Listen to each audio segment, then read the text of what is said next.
요즘같이 경기가 어려울 때 다들 지갑을 닫잖아요. 그런데 이런 상황에서 오히려 더 잘 나가는 프리미엄 가구 브랜드가 있습니다. 바로 러브색인데요. 오늘은 이 러브색이 도대체 어떤 비결을 가지고 있는지 그들만의 플레이북을 한번 제대로 파헤쳐 보겠습니다. 자, 바로 이 질문에서부터 시작해 보죠. 소비자들이 허리띠를 졸라매기 시작할 때 프리미엄 가구 브랜드는 어떻게 살아남고 또 성장할 수 있을까요? 사실 굉장히 어려운 문제잖아요. 보통은 제일 먼저 줄이는 소비가 바로 이런 고가 제품이니까요. 그런데 러브색은 여기에 대한 답을 아주 명확하게 가지고 있더라고요.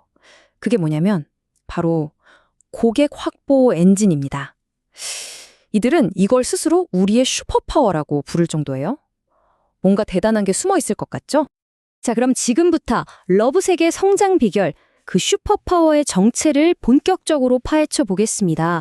이 슈퍼파워는요, 크게 네 가지 핵심 요소가 합쳐져서 만들어진다고 해요.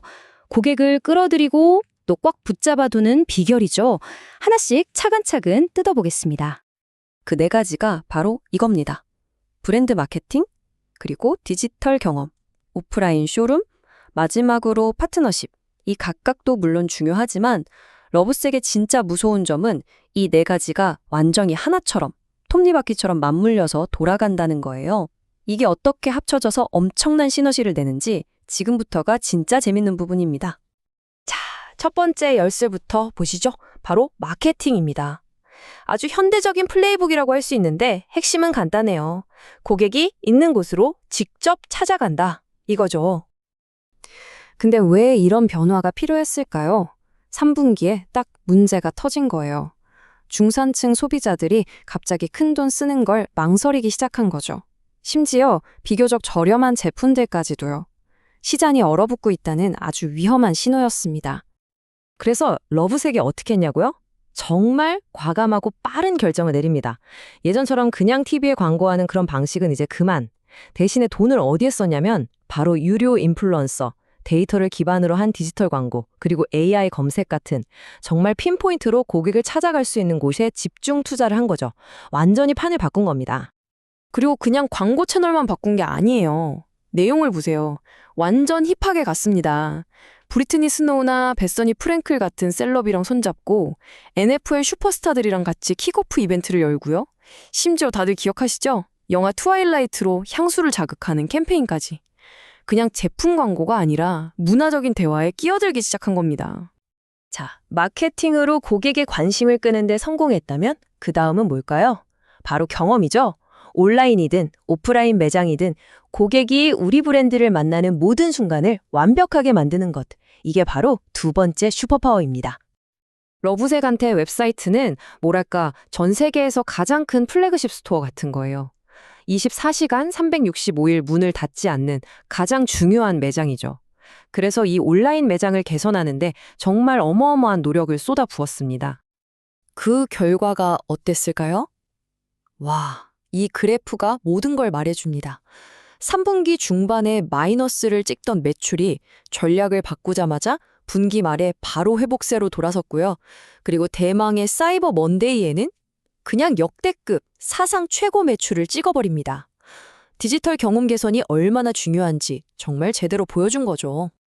온라인만 신경 쓴 게 아닙니다. 오프라인 매장도 완전히 뜯어고쳤어요. 브랜드 투어라는 걸 만들었는데 이게 뭐냐면 고객이 매장에 들어왔을 때 그냥 구경하세요가 아니라 직원들이 체계적으로 이 제품의 진짜 가치는 이거고요. 이렇게 저렇게 다양하게 쓸 수 있고 성능은 또 얼마나 좋은지를 직접 보여주는 거예요. 제대로 된 제품 설명회 같은 거죠. 자, 이제 세 번째 비결입니다. 바로 스마트 파트너십의 힘. 혼자서 모든 걸 다 할 수는 없잖아요. 러브색은 아주 영리하게 다른 브랜드와 손을 잡고 몸집을 키우고 있습니다. 그 대표적인 예가 바로 코스트코입니다. 그냥 물건만 입점시킨 게 아니에요. 코스트코 전용 신제품을 내놓고 매장에서 스텔스텍 같은 첨단 기술을 직접 체험할 수 있게 만들고 코스트코 온라인물 경험까지 싹 개선했어요. 이걸 발판으로 하와이랑 알래스카까지 진출했으니 정말 대단하죠. 자, 이제 마지막 퍼즐 조각입니다. 사실 이게 제일 중요할 수도 있어요. 당장 물건 파는 걸 넘어서 이 회사가 얼마나 먼 미래를 보고 있는지, 어떻게 비즈니스를 미래에도 통하게 만들고 있는지 한번 보시죠. 이 로드맵을 보면 딱 감이 오죠.